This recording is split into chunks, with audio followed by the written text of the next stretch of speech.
Hi, Goddess of Love here. Again, kamusta kayo dyan mga goddess ko? So, yan, reading na naman tayo today, no, mga goddess, no? Para lang to doon sa may mga third party situation, mga goddesses ko. So, take what's resonate lang, no, for you, and hindi to para sa lahat, no? Doon lang to sa mga alam nyong merong conflict, no, within the relationship, no, mga goddesses.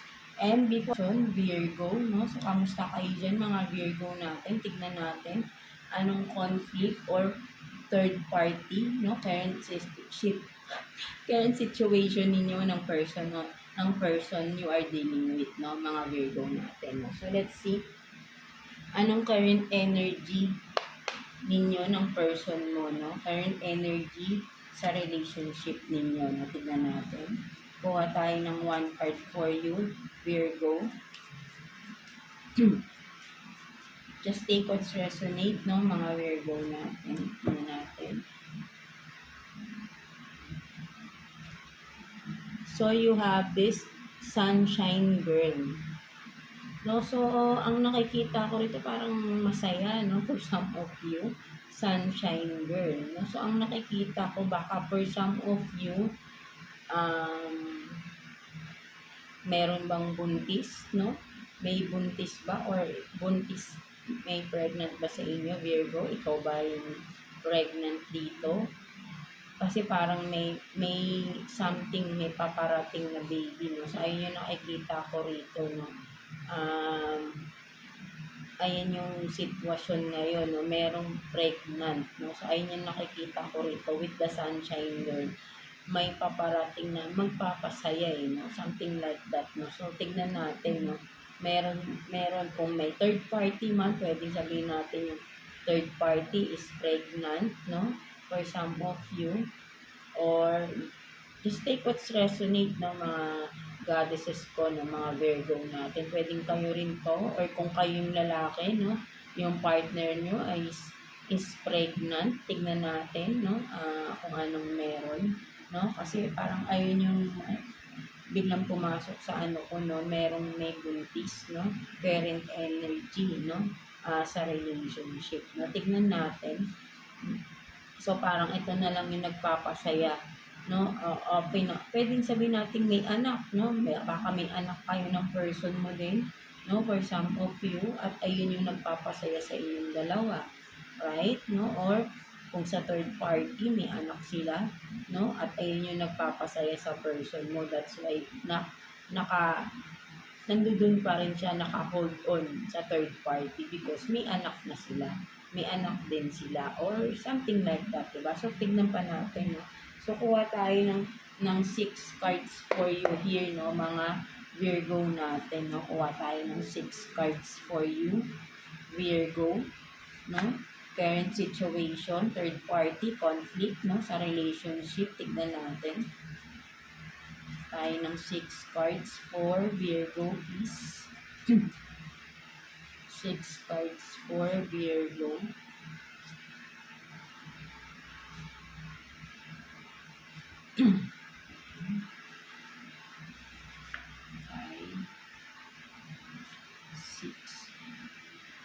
So, meron talagang may lumabas talaga na pregnant. So, meron dito na pregnant at planado yung pagbubuntis, no? Meron dito talagang buntis. So, ayun nga, di ba yung una ko rin na ano rito, no? Sa sunshine girl, no? Merong buntis, no? And planado yon, no? So, tignan pa natin. So, meron ditong looking for chatmates, no? So, maybe for some of you, Virgo, nakilala itong third party na ito sa chat, no? Mga messages, group chats, no? Looking for chatmates, no? So, maybe, di ba? Yung person na kung sino man yung nag-cheat sa inyo, no? Ay mahilig makipag-chat, no? Nakikipag-chat talaga siya, no? Tingnan natin. Doon nag-start. And then, what else? So, just promises, no? So, mahilig pang mangako itong person na ito, no? Mga Virgo natin, right? No? Mahilig siyang mangako, no? At just promises, no? Hindi naman na tinutupad or natutupad yung mga sinasabi niya, kung ano man ito, no, mga Virgo natin. Again, vice versa yan, mga Virgo. So, what else? So, everybody knows, no? So, maybe, no, for some of you, marami na talagang nakakaalam ng sitwasyon ninyo na may conflict, na may third party, no? For some of you, Virgo, marami nang nakakaalam. And then, hospital, no? Parang kay ano, no? So, tingnan natin ano yung hospital na yan. Ayan. So, time to let go, no?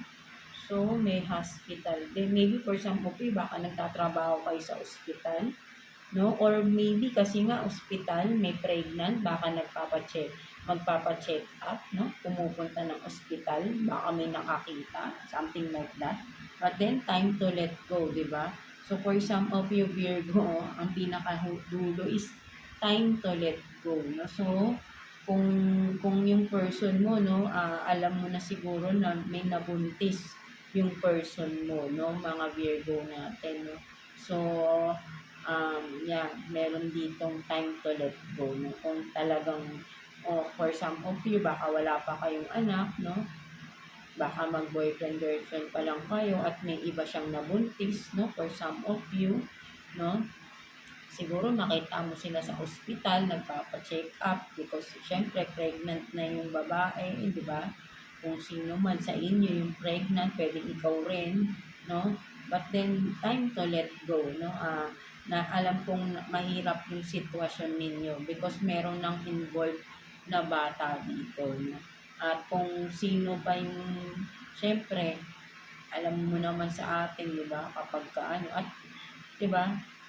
Ang hirap, lalo na kapag nagkaroon ng anak sa iba, yung person ninyo or na may nabuntis na iba, di ba? Something like that, no, mga Virgo natin, no? So, tingnan pa natin, no, what else, ano pang sitwasyon, no? Tingnan pa natin.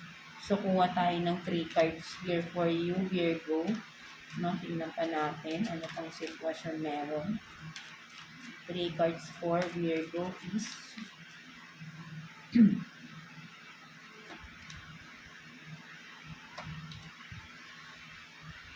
Ano pang meron?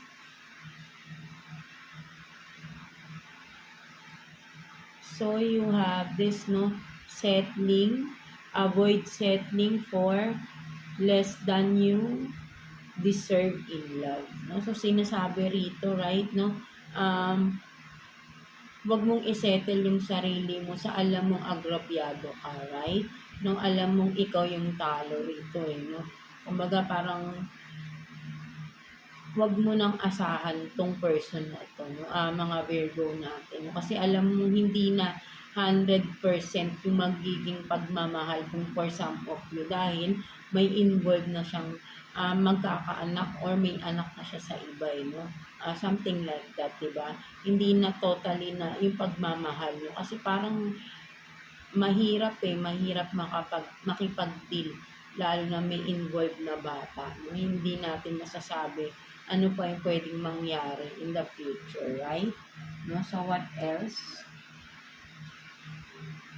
So, heartbreak, di ba? Heartbreak is a part of the human experience. It will pass.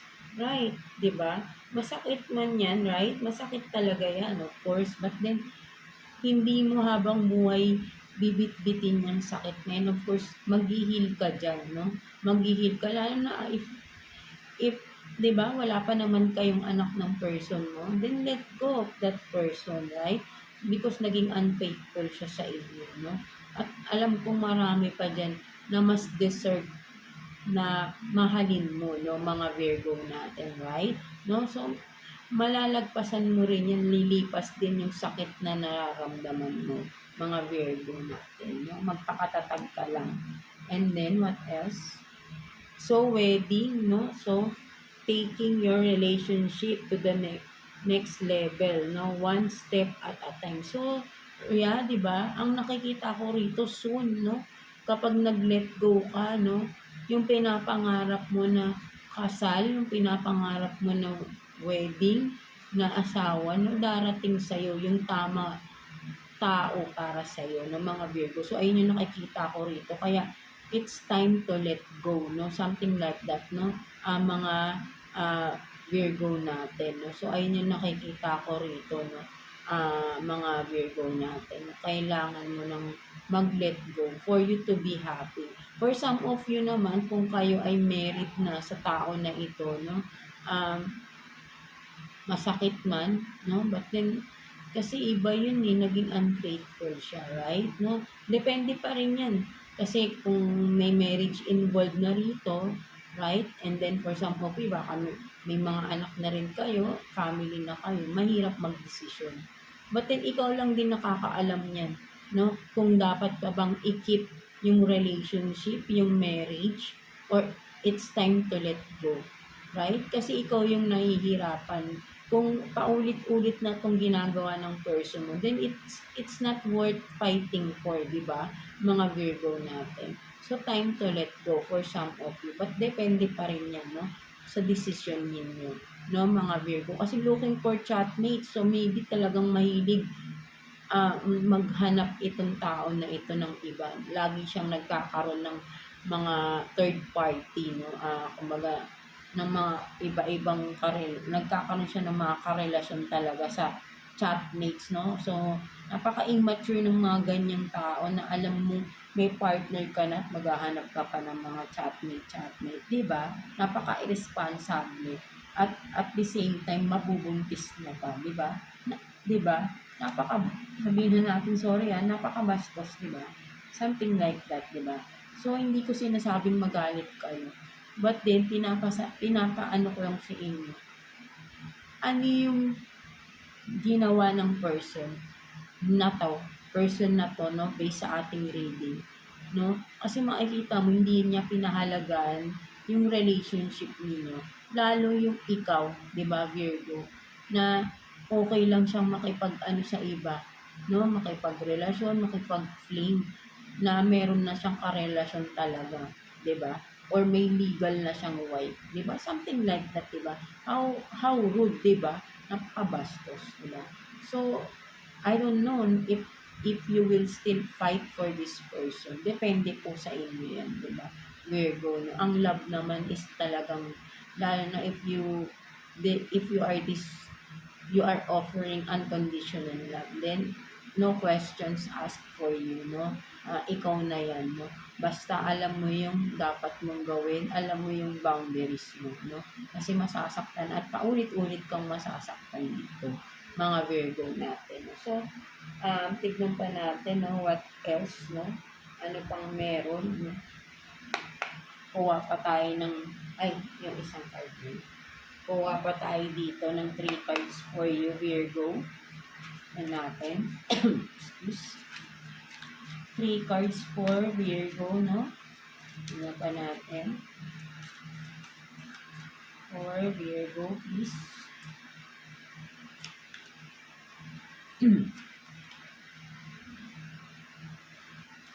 At first.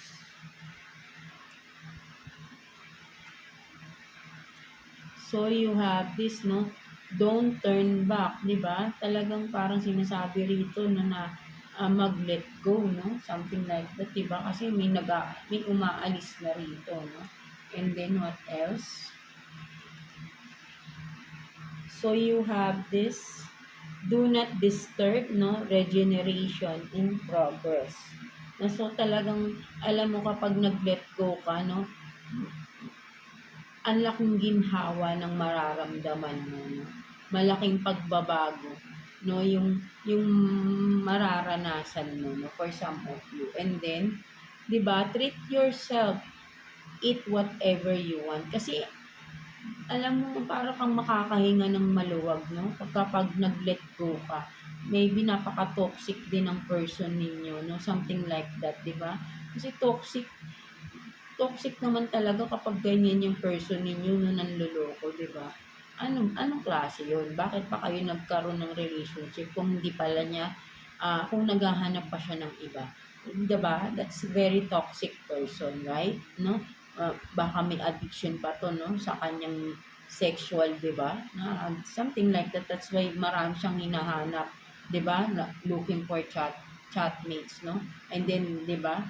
May nabuntis pa, no? Something like that, di ba? So, kapag nag-let go ka, no? For some of you, no? Nag-turn back ka dito at hindi ka na talaga lilingon pa, no? Ang laking ginhawa ng mararamdaman ninyo.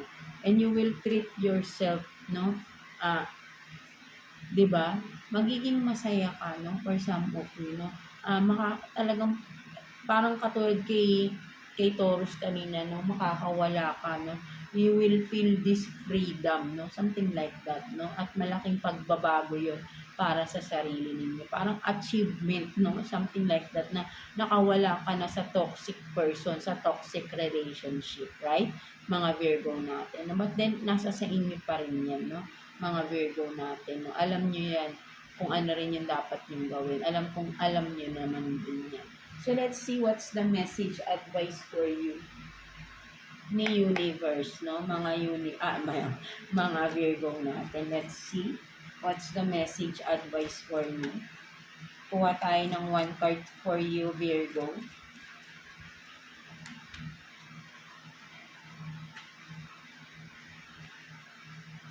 So, you have this song. No? So, ang nakikita ko rito, no, maybe mahilig kayong mag-ano ng makinig sa mga music, no? Or literally, kumakanta kayo, no? For some of you, ang nakikita ko rito, no, sinasabi sa inyo ni universe, to have some time to reflect, no, sa iyong sarili, no? Para mas magkaroon ka ng malinaw na pag-iisip, 'di ba? Parang pwedeng sabihin natin mag-meditation kayo, something like that, na magpapakalma ng isip ninyo at makakapag-isip kayo ng maayos. No, for some of you kasi medyo stressful na kayo rito at baka for some of you may depression pa kayo, anxiety, right? No, kailangan yung ikalma yung sarili nyo dito, no, mga Virgo natin. Have some meditation, take care of yourself, no? Ayun yung nakikita ko rito, no? Parang kailangan mong, no? Kailangan mo ng sabihin natin, kaya siguro may hospital din, no? Parang maybe for some of you, kailangan mo rin magpa-check up, no? Kasi yung health mo rito, no? Health, mental health, physical, or sabihin natin yung iyong talagang health dito naaapektuhan na because of your depression, anxiety, no? Mga Virgo natin sa relationship mo na toxic, right? No? So, ang nakikita ko rito, no? So yan, no? Parang ayun yung sinasabi sa'yo dito ni universe na magkaroon ka ng time sa sarili mo, time for reflection. Tignan mo ano yung mga dapat mong, yung karapat dapat mong gawin. Tignan mo ano bang sitwasyon meron ka ngayon, no? Para makapag-decide ka, makapag-isip ka ng maayos, no? Kasi mahirap kalaban ng mental health, no? Kailangan mo dito ikalma mo yung sarili mo, no? Relax your mind, no? Yun yung sinasabi sa iyo rito. Magkaroon ka ng time na ikalma mo yung sarili mo, no? Magkaroon ka ng, sabihin natin, sound healing, sound bath, no? For some of you, meditation, di ba? Time for reflection, di ba? Something like that, no? So, sinasabihan ka dito na ikalma mo yung sarili mo para magkaroon ka ng tamang pagdidesisyon, tamang way of thinking sa sitwasyon ninyo, no? Sa sitwasyon mo ngayon, Virgo, na napaka-conflict, napaka-toxic, no? For some of you. At alam ko malalagpasan mo rin yan. Basta, ang gawin mo mauna is ikalma mo yung sarili mo. At kung you are having this depression ngayon, no? Kailangan mong mag-heal from that, no? Wag mo kasi lalong magiging worse ang everyday life ninyo ng person mo. Kung pati ikaw, no, if you are dealing with your depression and then you are in the toxic relationship pa, kailangan dito maayos yung pag-iisip ninyo. I mean, nasa kalmado kayo, no? na pag-iisip. Hindi yung sumasabay kayo sa toxic na person mo na nagtatalo kayo. Lalong madadagdagan yung anxiety, depression mo dito. At mahihirapan ka lalong bumangon. No, something like that no mga Virgo. So I hope na naka-resonate kayo, medyo malalim no na at mahirap, mabigat na sitwasyon itong nakuha natin no for some of you Virgo no. But then kaya mo yan, mag-pray ka lang, seek guidance kay God no, kay universe na bigyan ka ng mga tamang sabihin nating mga wisdom na makakatulong sa'yo, no? Bigyan ka ng guidance, Virgo, no? At number 1 is unahin mo muna yung sarili mo, ikalma mo muna yung sarili mo, 'di ba mga Virgo natin? So, yeah, that's it for you, Virgo. I hope na, again, naka-resonate kayo for some of you and nakakuha kayo ng something na sana ay para makapag-isip-isip na rin kayo ng mabuti, no? Mga Virgo natin. So, yeah, that's it. God bless you all and thank you for watching, Virgo.